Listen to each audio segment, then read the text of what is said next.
Opa. Ok, tchau, tchau. Quem falou aí, como foi a Tássia, né? Ela tem que trabalhar. Mas estudante é isso, né? Estudante já é adulto, tá aí, né? Então vamos ver aqui. Cadê a apresentação? É aqui? Não, pera lá. Eu tenho que parar a apresentação e fazer outra. Estou.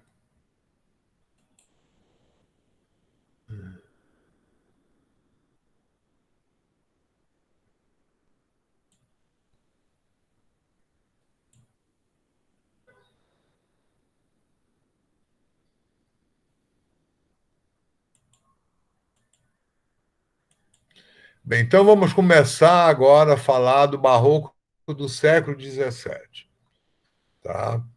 E depois eu vou falar do barroco. Quer dizer, depois a gente vai ver. O barroco do século XVII é uma coisa muito longa, hoje nós vamos ver uma parte do barroco do século XVII.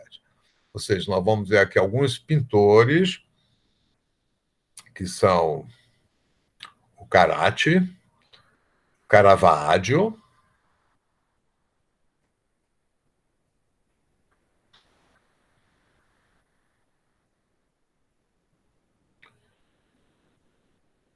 o Jorge de la Tour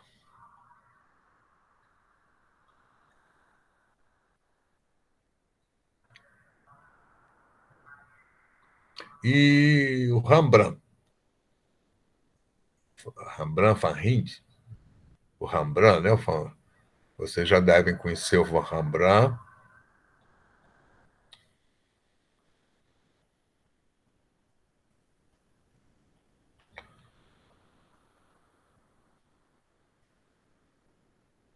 O Rembrandt é holandês, de um país da Reforma Protestante, mas vocês veem, vamos ver aqui como, vamos dizer, como tem em comum com os outros que são de países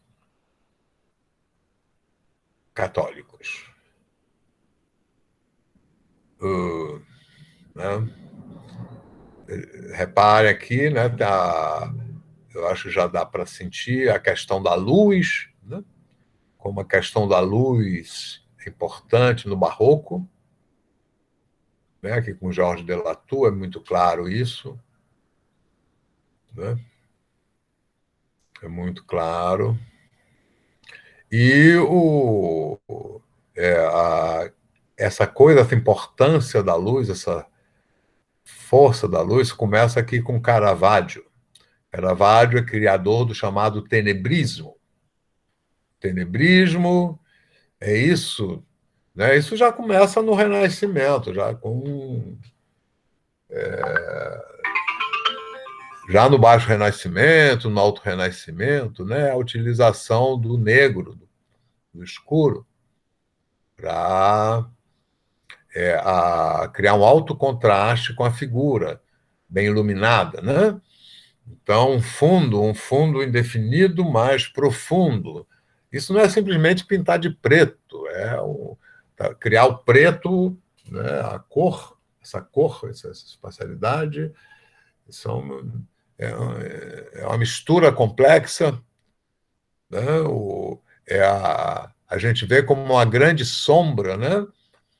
É um recurso que, por exemplo, você no palco, hoje em dia se usa, né? Você tem um palco tudo escuro, a sala escura, e vem um foco de luz, né? O holofote lá em cima, que aí a figura ressalta, né? Isso daqui, vamos dizer, quem vai desenvolver isso como método é o Caravaggio, que algumas obras são assim de extrema violência, né? De grande dramaticidade, né? Isso é uma coisa dramática, com violência, com muita sensualidade, né? Isso é bem o comecinho do século XVII, final do século XVI, comecinho do século XVII, né?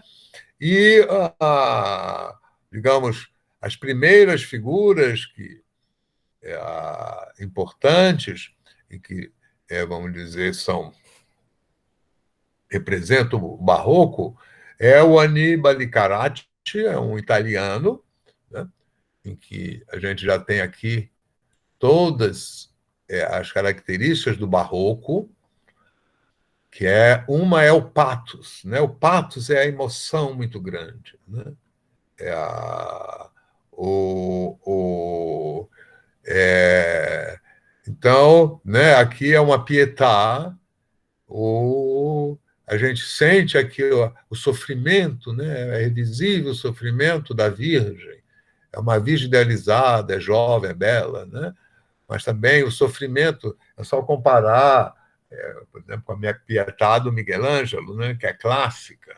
Então, o barroco é um afastamento do clássico, porque procura mostrar as emoções fortes, né? E nisso se aproxima do humano, né? Então, aqui o Cristo é um jovem, né? O corpo, a figura do Cristo, né? É um jovem bem humano, com toda a fragilidade, o sofrimento, não é? É a, o, aqui, e com esse recurso de uma iluminação muito forte nos ícones principais e um fundo que desaparece na escuridão, né?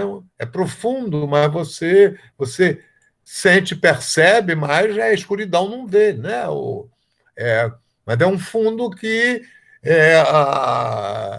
isso, né, exige todo um, um conhecimento prático, teórico das cores com essa concepção de cor local. Como a cor, com a cor, você criar, né, tanto o aspecto da cor dos objetos, dos seres, das coisas, como também do espaço. Né? E outra característica é essa, o pathos, né? O movimento, a tensão, o drama, não é? Então, você vê aqui uma outra deposição da cruz, né? Ela desmaiou, que não é o Cristo, né? O Cristo com a coroa de espinhos, né? O sofrimento do Cristo, né? Então, isso aproxima da vida humana, ao mesmo tempo, né, como a história, né, a narrativa, o, é através da cena histórica, né, é no sentido de mostração, de comover o espectador, né, pela visão. Né? Então, aqui o garoto está no momento de acertar a pedra na cabeça aqui do santo. Né? Aqui tem um anjo voando. Né? Então, toda, vamos dizer, a técnica do desenho 3D desenvolvido na, na Renascença, né? Com maneirismo, e a técnica da cor local. Né? Essa técnica, né, é a técnica das academias. No século XVII, as academias de desenho que começaram lá no século XVI, algumas já com patrocínio, o apoio, o incentivo dessas novas monarquias, vão se transformar em escola de belas artes, como a da França, que vai ter uma importância enorme a partir daí de influenciar, né? De criar, desenvolver os estilos. E por quê? Porque para a produção desse tipo de imagem ilusionista é preciso o treinamento, a educação do artista no desenho 3D, baseado na observação, na cópia de outros artistas, na lei da perspectiva do Brunelleschi, como também a teoria da cor, né, da cor local, de como combinar as cores básicas, as cores secundárias, as cores terciárias, né, as técnicas diferentes, né?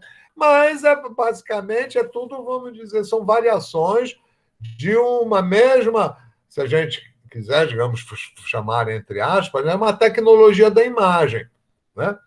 É uma imagem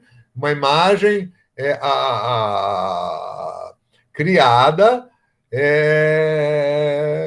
com o desenvolvimento pessoal, né, de técnicas de estudar e criar a forma, que é o desenho 3D, baseado na observação, né? E técnicas da cor, né? Que é a técnica da cor local, em que envolve a experimentação com as tintas, as formas, vamos dizer, de pintar, as camadas, né? A pintura a óleo, a grande vantagem da pintura a óleo é essa, que você pode criar camadas e camadas. E, e isso, então, vamos dizer, vai se tirar partido, né? Como é que começa? E há muitas possibilidades individuais, né? A técnica é como é que você emprega os materiais, os instrumentos, os aparelhos de forma adequada para obter alguma coisa, né?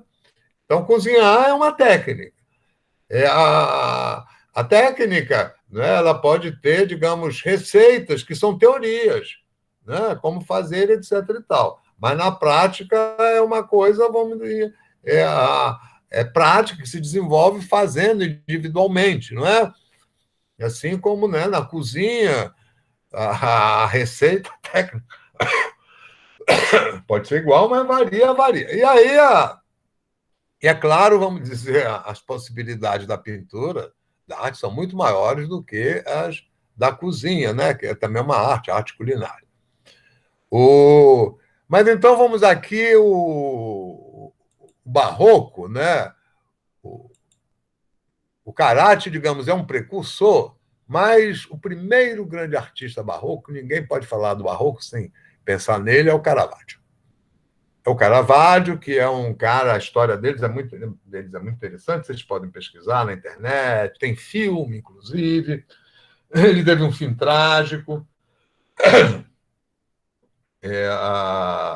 Ele se chamava Michelangelo também, Michelangelo de Medici, mas ficou conhecido como Caravaggio. É, a... E né? Aqui a gente tem além do emprego dessa sombra, né? Dessa sombra carregada, desse espaço percebido através desse alto contraste, né, entre as trevas, uma coisa profunda, né? E o iluminado, a gente vai ter uma aproximação com o nosso mundo real, o mundo da realidade, através do que o ilusionismo, com os espelhos, lentes, propicia, né? Aqui, né, é a representação de um deus da mitologia romana e da mitologia grega, né? Mitologia romana, amor; mitologia grega, Eros, né? O deus do amor, aqui do deus do amor, que é Eros, criança, né? E o amor, na mitologia romana, é um menino com asas e voa e atira uma seta, né? Tem um arco, é um arqueiro, e com a flecha, quando atinge o coração, desperta o amor, né? Desperta a atração. Então, isso daqui é, é uma representação, você vê pelas asas, vê aqui pelas, né? É um menino. Mas é um menino de uns 11 anos, 10 anos, né? 12 anos, assim, é um menino italiano, é um menino comum, é um menino. É como um menino que está, digamos, com uma asa representando no teatro. Tudo é muito, digamos, realista. Né? Aqui o instrumento musical. Uma coisa muito importante é que essa cultura ilustrada que surge, né? Que é a costura do palácio, que vai influenciar também a cultura religiosa, porque a igreja, o poder da igreja, né? O, é um poder de conventos, de palácios, né? E a igreja, para sua autarquia, né, para os seus cardeais, seus bispos, arcebispos, cria não só igreja, mas cria palácios, né? Então, o Vaticano não é só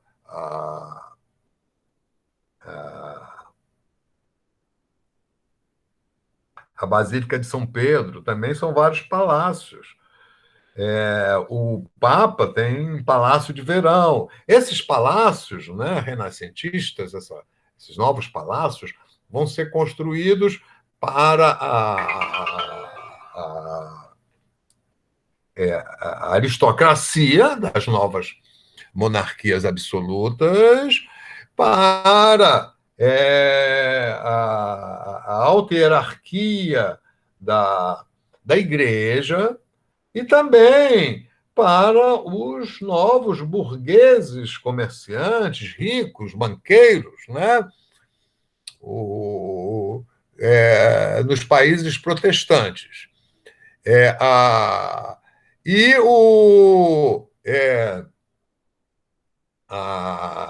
as encomendas, né? O quadro ele possibilita as encomendas tanto para a igreja, que é uma coisa pública, né? As encomendas de caráter estritamente religioso, como também as encomendas para os palácios, que podem ter caráter religioso, mas podem ter, geralmente tem um caráter mitológico. Mitológico é a mitologia grega, a mitologia romana. E esse interesse está vinculado à leitura dos filósofos, agora com livros impressos, esse desenvolvimento é, a, da, dos escritores, né? Da escrita com os escritores, que vão surgir os romancistas, mas também os filósofos, a poesia se desenvolve, né? E a história, né? Os relatos, os relatos dos viajantes, né? Então, essa cultura palaciana envolve também a igreja, a parte da igreja católica, né? É, a, e os artistas, né, eles dependiam de encomendas de patronos, de mecenas, né, que encomendava a obra. Encomendar significa vai lhe pagar, ou vai morar no palácio tem cada comida, roupa lavada, ainda tem um dinheiro para gastar, né? Essas coisas assim. E ele foi protegido de cardeais e tal, né? O... E aí, reparem aqui, né? Vamos observar aqui essa imagem. Né?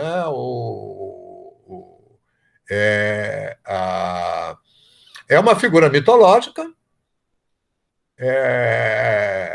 claro, mas representada a gente vê um menino realmente não é comum, com as proporções, o seu sexo, né? As asas não são as asas proporcionais, né? Colocadas, e que está, né, provocante, de uma forma provocante, né? Aqui junto com instrumentos musicais, né? Pano aqui, todo um prazer da música. Esses instrumentos musicais, o violino, por exemplo, é uma invenção nova, né? O Renascimento foi uma revolução não só na parte da imagem e da escrita, mas também uma revolução na música, né? Surge a música polifônica, vai surgir a, a ópera, né? Novos instrumentos musicais, né? Na ópera, a princípio, as mulheres não podiam participar, né? Como na Antiguidade, na Idade Média. Então, são meninos que cantam, né? Alguns meninos são castrados para conservarem a voz feminina, né? A voz do soprano, né? O contralto, eram os castrates, né? É uma época de muita violência, né? Então, isso daqui são a, encomendas individuais, né? Baseadas na mitologia, ou na mitologia greco-romana, ou aqui na mitologia judaica, né, cristã, que é a mitologia da Bíblia, são as histórias da Bíblia. Por que a mitologia é a história da Bíblia? Porque são histórias passadas por gerações, primeiro eram histórias orais, depois foram transformadas. Você não pode, vamos dizer, ela tem um sentido moral de ensinamento, mas não tem, digamos, comprovação científica, né? Não é é uma história que a gente pode verificar, né? O quanto os escritores, depois os copistas, como através do livro manuscrito, né, essas histórias foram contadas, inclusive algumas, vamos dizer, são bem contraditórias, né? Só vê os evangelhos, um diz uma coisa, outro diz outra. Já dá. Mas então você tem né, no Barroco, você vai ter a encomenda não só da igreja, mas a igreja também do palácio, as encomendas do palácio, no palácio, essa cultura, né, a cultura humanista, de origem greco-romana, se mistura com a cultura cristã, né? E tem também as encomendas da igreja, que investiu muito, né, na construção de novas catedrais espetaculares para atrair o povo para o catolicismo. Então, aqui. E aí, o ilusionismo pictórico, né, foi um meio, né, assim, telas de grandes dimensões, né, isso daqui é assim em tamanho natural, em que mostram cenas que representam, que mostram, digamos, milagres, né? O martírios, né? Fatos históricos ou mitológicos, né, da história sagrada, né? Então, aqui, né, é o martírio de um santo, né? É toda uma cena, né, o patos, né, essa emoção forte, né, essa emoção violenta está presente, né, o movimento, né, a construção em diagonal que vem lá criada lá experimentada pelos maneiristas, né? E esse alto contraste entre essa sombra que vai lá para o infinito, a gente não sabe onde é que vai dar, né? E essa iluminação central nos personagens principais que traz bem para frente, né? E os personagens,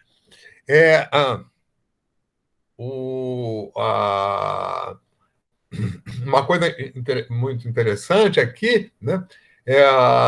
Não existem desenhos do Caravaggio, não ficaram registros e tal. conhece pouco da história dele, mas, vamos dizer, há uma certeza que ele usava a projeção. Ele trabalhava, ele contratava atores para ficarem lá posando, ele usava espelhos, espelho que projeta, né, a imagem pode ser projetada através do espelho côncavo, né, adequadamente. O, é, ou seja, é uma imagem que se aproxima da imagem fotográfica, né? Que a imagem fotográfica é uma imagem que se obtém através da luz, né? Que bate num objeto e reflete. Mas é essa teoria, né, que vou dar lá na máquina fotográfica, essa teoria que surge no Renascimento e que se estabelece no século XVII, né, dessa teoria da luz que explica a cor local. Né? E os instrumentos ópticos, né, que começam a ser fabricados e desenvolvidos no Renascimento, com o desenvolvimento das lentes e dos espelhos, né, esses instrumentos eles vão ser cada vez mais utilizados, instrumento de projeção, a câmera escura, para o aperfeiçoamento do ilusionismo, né? Para a observação do artista. Claro, isso demanda um enorme treinamento do olho e da mão, né? Dos instrumentos ópticos, e a,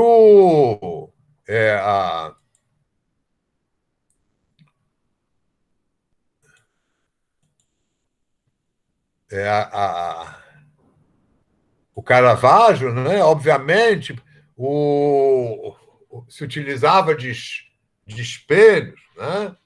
De projeções, de observação, não se sabe bem. Tem até um filme que mostra mais ou menos, mas isso tudo vamos dizer, deduzido. Imagina-se que não há, digamos, provas concretas, né? Mas o realismo da figura é inegável, né? O aspecto fotográfico da obra é incrível. E uma coisa curiosa, né? Isso daqui é o Davi degolando Golias, né? Já degolou, né? O Davi, o criador do reino de Israel, né? De Jerusalém. E aqui o Golias. E aqui quem é que está? Quem é que aparece o Golias? É um autorretrato do Caravaggio. E não seria possível sem espelho. Né? Bem, aqui é o Narciso. Narciso, vocês conhecem o mito do Narciso, né? Ou não? Quem conhece o mito do Narciso? Um pouquinho de retorno aí para mim. Alguém aí já ouviu falar de Narciso? Que ele se afogou na água, né? Se admirando. A descoberta de si mesmo, do espelho, né? O espelho, antes do Renascimento, né? Antes desse espelho moderno, é algo que, vamos dizer, não exerce nenhum papel na vida das pessoas. Ou seja, quase ninguém se vê no espelho. Né? Não tem a menor importância. Você saber como é que você está é o que os outros diziam para você. Né? Porque o espelho também essa cultura diante do espelho, né? Aquela cultura da modéstia, de não se esconder, né? As mulheres se cobrirem, né? Se envolverem nos véus, né? O homem, como vamos dizer, coloca lá os símbolos, né? O manto, coroa, o cocá, mas daquele é para mostrar o poder e tal, né? E o espelho, a própria visão, né? Esse mito tem algo que é considerado um pecado, a vaidade, né? A vaidade, o apaixonar-se por si mesmo, né? Então, o mito do Narciso é o cara que descobre a própria beleza através do, do espelho, né? Do jovem, e que se perde nessa vaidade, né? Nessa apaixonar-se por si mesmo. Bem, aqui é uma obra extraordinária do Caravaggio, né? É uma pintura que é como uma fotografia. E aí nós temos aqui, olha só, né, combinado, é uma obra religiosa, isso daqui é Jesus, uma mesa aí, tem que ver o nome aí da obra, qual é o fato histórico, né? Sentado, eu suponho, não é uma ceia aí, é um fato bíblico, né? Então, isso daqui é Jesus, não tem auréola, né? As pessoas todas são pessoas, você vê, comuns e tal, né? É uma cena íntima, uma mesa aqui, né? Aqui a mesa você tem uma natureza morta, né? Quer dizer, a natureza morta são frutas, objetos, né? Uma cena, os movimentos, a ação, né? A luz e né? É todo um jogo de sombra e de luz, né? Que isso fascina, por exemplo, os fotógrafos hoje em dia, o, somente o fotógrafo de filme, né? De cinema, o cineasta, né? Hoje agora, com filme digital, as coisas talvez vão mudar de nomenclatura, né? Mas isso daqui é uma cena que você pode imaginar fazer, né? Ver uma cena, botar lá os atores, né? É incrível, né? As proporções e sempre essa coisa da luz, né? Do alto contraste. Então, aqui uma outra é, cena, né? Também é uma cena religiosa, não me lembro aqui qual é, né? Que é como quase como com um registro fotográfico do instante, né? São pessoas com roupas, comportamentos da época, né? É uma taberna, uma casa. Aqui é uma história da Bíblia, da história de Jesus, né? Quer dizer, já depois, quando ele aparece para São Pedro duvida, né? Acho que é São Pedro, duvida de que ele teria morrido, então Cristo mostra a ferida, que ele teria ressuscitado, né? Cristo mostra a ferida e ele toca para ver que realmente né? Mas então esse alto contraste é uma característica do período barroco, né? O tenebrismo, as figuras emergem, né? das trevas, né? Com uma autoiluminação, né? São pessoas, você vê, são pessoas realmente, vamos dizer, é um realismo, né? As figuras, o ilusionismo é um ilusionismo que se aproxima do realismo, e algumas encomendas eram encomendas de igrejas, como, por exemplo, isso daqui, que é um quadro para uma igreja. Deixa eu colocar um pouquinho maior. Que representa a morte da Virgem, a morte de Nossa Senhora, né? Isso daqui provocou, quando foi apresentado, né, depois que ele aprontou e colocou lá na igreja, provocou um escândalo, foi um problemão para ele, porque a gente tem aqui uma cena, né? Claro, é uma cena dada, teatral, inclusive tem aqui esse recurso, né? Desse pano, né? Desse cortinado, tipo um dossel, né? aqui a Virgem, a Virgem, né, ele usa um ponto de vista em que, né, a gente vê a luz vindo aqui, a Virgem deitada, sendo os apóstolos chorando e tal. E qual foi o problema aqui? É que, como aqui a gente vê pessoas comuns, bem, não é? E realmente isso daqui vamos dizer, as pessoas, digamos, eram assim porque é baseado realmente em modelos que, como é que ele fazia isso, não se sabe direito, né? Se deduz e tal, mas era usando modelos, provavelmente usava espelho, projeção, criava todo um cenário e tal. E aqui, quem que ele utilizou para modelo da Virgem? Uma moça que trabalhava na rua lá, né? Lá na praça, era uma prostituta. Aí pronto, né? Imagina só, como é uma prostituta vai representar a Virgem Maria, né? Aí criou um escândalo, né? Né, a questão da pintura de gênero, né? Aqui a gente tem uma natureza morta do Caravaggio, né? A pintura de gênero, o que é a pintura de gênero? Vamos dizer, são esses novos assuntos, temas para a pintura que surgem a partir do século XVI. Né? Não é que não pintasse flores nem coisa, nem na pintura romana, né? No tempo de Roma, de grego, já vamos dizer assim.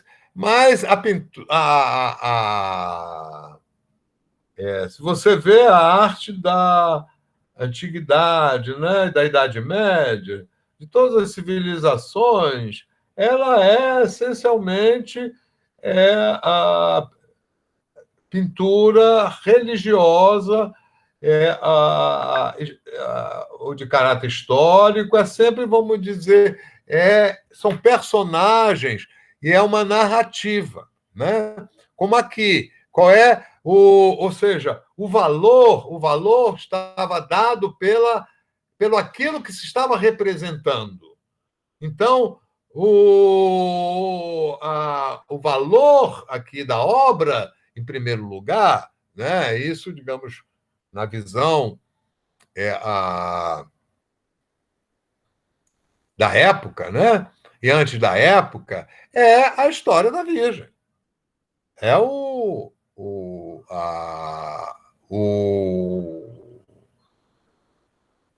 velório da Virgem, né? E isso é encomendado para quem reza, pensa, tem a Virgem o tempo todo na cabeça, tem imagens da Virgem, reza para a Virgem. Isso é para colocar, para se inspirar, para chorar adiante, meditar, etc. e tal. Né? Ou seja, até o Renascimento, né? Até o Barroco, em todas as civilizações, o mais importante é a história, é o audiológico, é a narrativa. É aquilo que se pode narrar falando ou se pode narrar escrevendo. Né? A narrativa falada ou a narrativa escrita. Aqui não, aqui qual é a importância? Não tem uma narrativa, mas tem algo audiológico, tem um sentido moral. Né? Então, a pintura de gênero ela vai ser uma pintura que não se baseia numa narrativa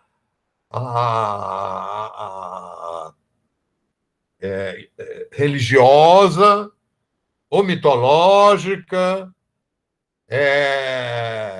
não tem uma narrativa histórica, né? Mas tem um sentido moral. O sentido moral de... ou seja, não tem narrativa, não tem história, o valor dela é puramente visual. Mas tem ainda, faz-se uma concessão a essa importância do audiológico, né? fala, da escrita, que é o sentido moral. Então, reparem aqui, né, nessa natureza morta, você tem, junto com frutas e folhas maduras, outras que já estão apodrecendo, né? Ah, então, as folhas aqui não estão. As folhas aqui, essas folhas aqui já estão secas, daqui estão secando, essa daqui está, daqui ainda está bem verdinha, daqui a maçã já está abichada, né? As uvas estão ótimas, né? Então, isso é para refletir sobre o sentido fugaz da vida, né? A passagem da vida, da beleza. Então, tem todo o sentido moral. A pintura, a partir do Barroco, né, e das academias de belas artes, você vai ter a grande pintura histórica, né, com os temas, a pintura religiosa, histórica, a grande pintura narrativa, religiosa, a histórica, né, mitológica, que o, o artista vai atender aos anseios de quem está encomendando, dos seus patronos, dos seus mecenas, né? O, é, e essa arte é mais valorizada porque é a mais espetacular, a grandes dimensões, são para as igrejas, que são lugares públicos. Essas grandes obras são nos palácios, para aquelas partes, vamos dizer, que são mais públicas, né? Como, por exemplo, ali a galeria de Versalhes, com as batalhas francesas da história da França, né? Enquanto que essas pinturas de gênero, que têm um valor moral, um sentido moral, né? Elas vão ser de menor dimensão, elas vão ser para um uso mais particular, mais privado, né? E vai ter um maior desenvolvimento nos países protestantes. Então, vamos agora continuar aqui com outro artista, é um artista francês, o Georges Delatour, né? O importante aqui do Georges Delatour é essa a ênfase que ele dá, né, nessa através do tenebrismo, né, da iluminação à vela. Então, né, há toda uma observação da luz, da luz de vela, né, da cor. E tem sempre, né, tem uma função espiritual, uma função moral, né? Uma coisa muito presente no Barroco é essa questão da morte, né? A questão a morte e a vida, né? Aqui a luz da vela simbolizando a vida, né? Aqui é uma mulher que aparentemente está grávida, né? Aqui a jovem, a moça, contemplando a vela, que é uma coisa viva, e tendo na mão crânio, com os livros, né? Essa questão da temporalidade, né? Aqui eu acho que é uma história, é uma narrativa baseada numa história da religião, né? Então, é a. E como é que o artista desenvolve, vamos dizer, essas habilidades? Um é através do desenho de observação, em que ele vai se concentrar na forma e no claro e escuro, né? E depois, outra é desenvolvendo o trabalho com a cor, com as tintas, né? Com a cor local, depende também da luz, da iluminação. Né? Então, o Georges Delatour, né? é o expoente do tenebrismo, né? As coisas aparecem, né, através da luz. Isso também tem um simbolismo muito forte, né? A luz que traz as trevas, essa cultura da ilustração, né, é, a, é uma nova cultura, né, em que vai valorizar muito a leitura, né, o pensamento reflexivo. E o século XVII, com essa nova cultura da ilustração, propiciada pelo livro impresso, pelo quadro ilusionista, pela gravura, pelo emprego do desenho, né? A criação das academias, vai gerar uma nova ciência, que é a ciência do racionalismo moderno, né? A ciência empírica. Então, a gente tem a matemática do Descartes, a mecânica e o cálculo do Newton, o cálculo do Leibniz, né? E vai surgir um grande filósofo, Spinoza, né? Que vai pensar a questão de Deus, mas de um ponto de vista racionalista, né? A partir do racionalismo do Descartes, né? Hoje todos nós somos cartesianos. Quando, por exemplo, a gente pensa em organizar uma coisa, vamos dividir as partes, vamos ver como organizar, separar, vai fazendo aos pouquinhos e tal, tal. Ele criou todo o método, né? As coordenadas cartesianas, assim como também Newton e Leibniz tornaram possível fazer cálculos de grandes volumes, né?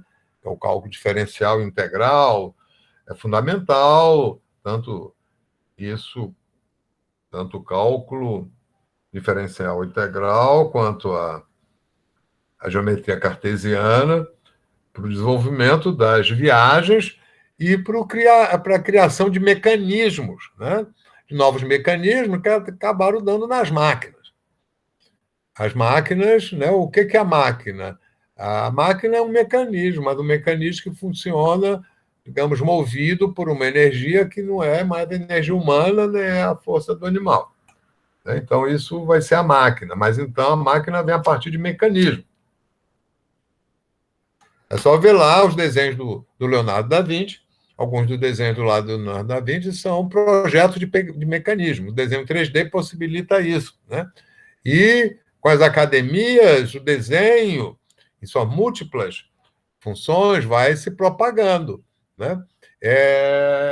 O desenho é uma atividade transdisciplinar, ele atravessa as disciplinas, cada um utiliza, né? E o desenho, você tem o desenho 2D, tem o desenho 3D. Esse desenho 3D, vamos dizer, realmente a valer com o Renascimento, e, entre outras coisas, serve para criar projetos, para visualizar, né? O desenvolvimento do artesanato tem muito a ver com desenho, né? Como é que você, a partir de modelos, desenvolve. Bem, vamos agora aqui, Rembrandt, que é um dos grandes artistas da história, da Holanda protestante. O Rembrandt é um gênio que, na época, Amsterdã se torna uma grande cidade comercial, rica, né, então, a criação de palácios, palacetes,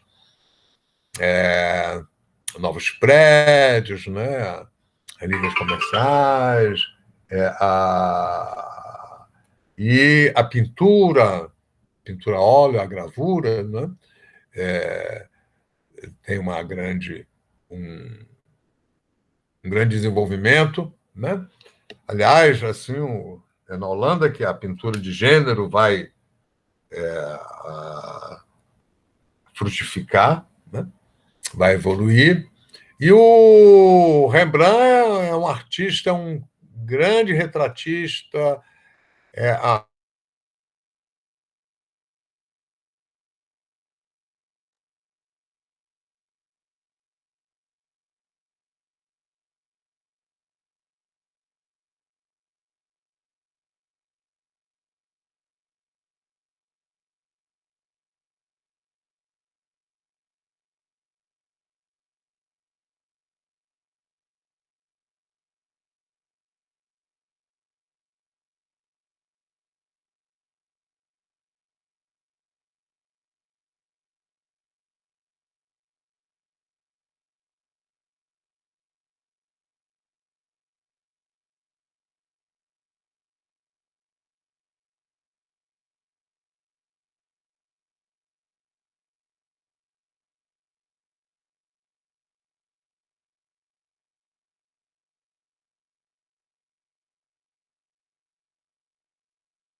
Professor, o microfone.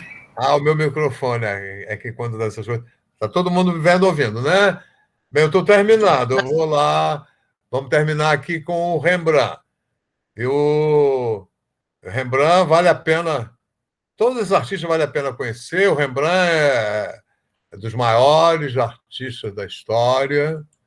Ele é maravilhoso. E tem coisas bem, vamos dizer, que são características da época moderna, que tem a ver com espelho, com esse novo ilusionismo pictórico, como, por exemplo, o autorretrato. O Rembrandt fez autorretratos durante a vida inteira. Tem uma série enorme de autorretratos. E a vida do Rembrandt foi assim, de um jovem super talentoso que venceu na vida, virou uma estrela, uma celebridade em Amsterdã, ficou rico, casou com uma mulher linda, rica, e que depois de uma série de infortúnios, ele chegou à velhice na miséria, morando num bairro mais pobre, que era um bairro judeu, era uma espécie de favela de Amsterdã, com um único quadro, ficou esquecido quase que 200 anos na história, né? E redescoberto no século XIX, bem, hoje é dos tops da história da arte e da pintura, né? Por muitas razões. Aqui estão algumas. Uma, vamos dizer, são os autorretratos. Isso aqui é um autorretrato dele jovem, né? Essa coisa da iluminação, do alto contraste. Aí o retrato, vamos dizer, você tem um realismo, tem todo um fundo psicológico, né? A série de autorretratos dele é uma coisa fantástica, assim, que a gente vai vendo a evolução pessoal, psicológica. Isso daqui já é um autorretrato da época da velhice, ele já pobre, né? E isso é uma coisa, o autorretrato, né, é a maior expressão assim de uma coisa nova que surge com essa nova imagem, essa nova cultura, que é a noção de indivíduo e a valorização do indivíduo. Né? Eu como indivíduo. Né? Isso que não existia antes. Essa noção de indivíduo tem a ver com autoconhecimento, do conhecimento da pessoa consigo mesmo, né? O que a imagem vai proporcionar, a imagem do espelho, você diante de si mesmo, né? Como também todo o trabalho da meditação, né? A leitura, o trabalho individual, né? E essa noção, porque antes dessa noção de indivíduos, que é a noção ligada à liberdade, às escolhas pessoais. Essa noção de indivíduo não tinha porque a noção era da família, do destino. Né? Bem, o tempo está correndo, vamos aqui sintetizar, né? É claro que o tenebrismo está presente na história do Rembrandt, é uma história longa, são muitas e muitas obras, né? Uma parte dele ele vai criar pinturas e gravuras. Ele foi um gravador fantástico que desenvolveu muito a técnica da gravura. É um dos maiores gravadores da história, né? Dürer, ele, depois Goya. Os maiores gravadores, né, na modernidade, Picasso, Matisse, são pintores. Os pintores porque tem um domínio do espaço, da forma, da cor, né? E na gravura é mais simplificado. Então, ele vai fazer uma boa parte a histórias baseadas no Velho Testamento, né? Em que as figuras são apresentadas da forma bem humana, né? Quer dizer, o Renascimento aproximou a imagem, né, do mundo humano e esse mundo humano, o mundo da realidade do artista, né? Então, aqui a gente tem também cena da católica, ele também tem algumas obras da, da história da Bíblia católica, né? Da história de Cristo, que é a deposição, né? A gente tem aqui o alto contraste de luz, né? O foco de luz, né? E é uma interpretação, é uma interpretação que traz as coisas para o presente, né? Por exemplo, aqui essa figura com esse turbante. Reparem aqui a, a, o mesma, né, essa mesma técnica de iluminação, essa mesma visão de iluminação em termos de gravura, né? Isso aqui é uma gravura, olha que coisa fantástica, né? Então, porque aí a gravura ela tem muitas possibilidades, né? A gravura em metal, usando estiletes, né? Pontas finas e também ácidos, né? Então, ele consegue, com a gravura, toda essa luminosidade, né? Essa atmosfera de claro e escuro, né? Com os elementos do barroco, o movimento, né? O patos, né? A grande emoção. Esse negócio fica entrando, é chato. Né? Aqui uma história da Bíblia, né? É Sansão sendo dominado, né? Traído por Dalila.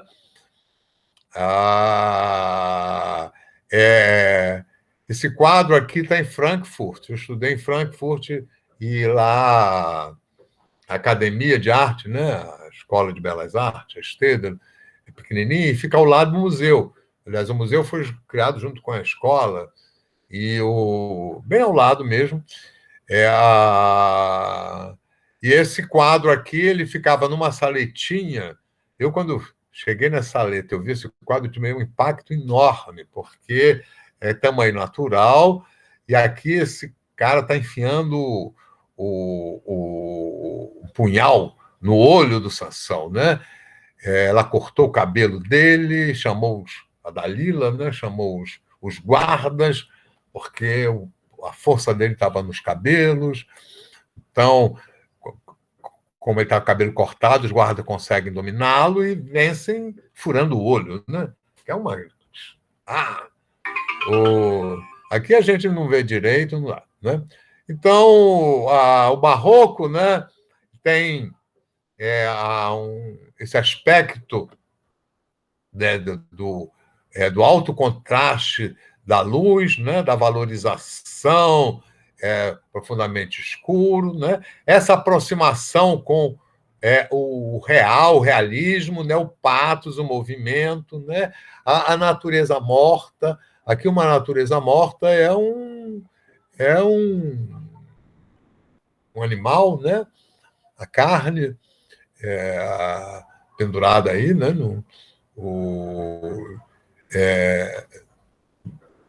E que tem um sentido moral, né? Um sentido da gente pensar sobre a vida, o animal, o sacrifício do animal, etc. Né? Isso daqui é o quadro mais famoso do Rembrandt e que custou a ele a sua carreira. Aqui começa, com esse quadro, começa a decadência do Rembrandt, decadência financeira, os problemas do Rembrandt. Porque isso daqui foi uma encomenda. A cultura da ilustração vai dar a criação de sociedades, vai surgir a nova ciência. Sociedade, pessoas interessadas em paleontologia, interessadas em arqueologia, a medicina, né? Médicos. Vão surgir novas organizações sociais, então os militares. Isso daqui era uma companhia militar que pediu para ele, encomendou um retrato coletivo. Cada um pagava uma parte do quadro para ter o seu retrato. E o Rembrandt fez os estudos, vamos dizer, pegou os retratos e eles queriam aparecer nesse retrato coletivo, com roupas antigas, e já não se usavam mais. Né? Já tinham passado, mas eles queriam essa coisa, valor do passado, da história. Então, o Rembrandt, o que ele fez? Ele fez o retrato criando uma cena como se fosse assim uma parada, uma entrada, parece um carnaval. Tem aqui, não é, é uma cena de ópera, em que entra uma garota dançando aqui atrás, que é o centro, está focado. Né?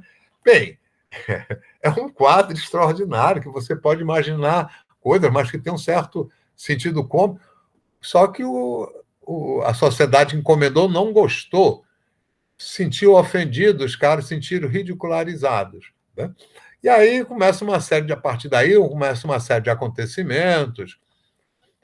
A mulher dele, a Saskia, morre, o filho perde filho, mas tem ele, depois da morte da esposa, ele dá em cima da empregada, o empregado denuncia por abuso, e aí começa, vamos dizer, a decadência.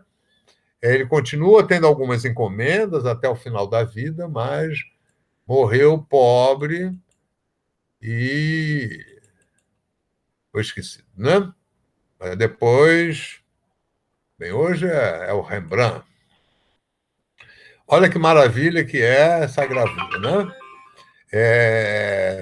No século XVII, a gravura realmente ela se torna, inclusive, vamos dizer, você vai ter os gravadores que vão trabalhar praticamente, exclusivamente com a gravura, né? Porque a gravura tem também a questão da impressão das máquinas, que ainda são máquinas de impressão, prensas, né? Prensas que são manuais, ainda não é máquina, né? Não é a força.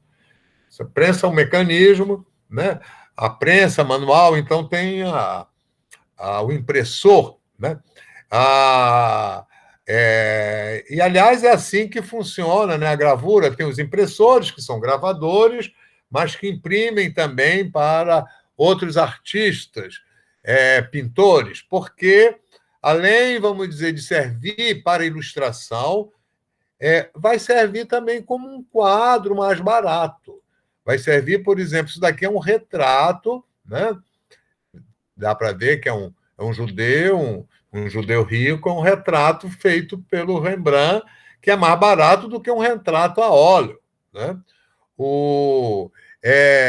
E a gravura ela possibilita também, né, a criação, a ilustração de cenas para romances. Né? Aqui a gente tem uma cena erótica, né, do Rembrandt, né, para ilustração, e serve como retrato. Isso daqui é um retrato de um intelectual, né? Um comerciante. Tem que ver aqui pelos detalhes, né? Mas então, vocês veem, né? Aqui no Barroco, a conquista do Renascimento, né? Que é desenvolvida na época do maneirismo, aí isso daqui já está estabelecido. Então, você tem, digamos, uma tecnologia da imagem, que é a imagem 3D, que é baseada no desenho de observação, na observação da natureza, a cor local, que também observa a natureza, que leva a uma teoria, né, de como é que a gente vê. A gente vê por essa teoria porque a luz bate nos objetos, é refletida nos objetos e atinge os nossos olhos. Né?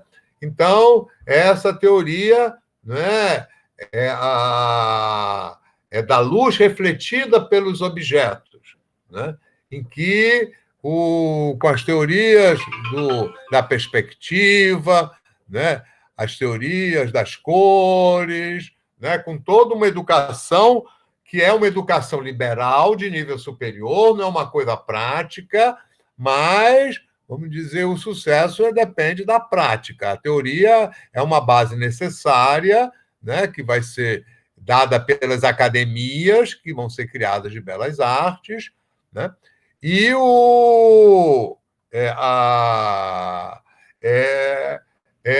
vai depender aí do talento individual, né?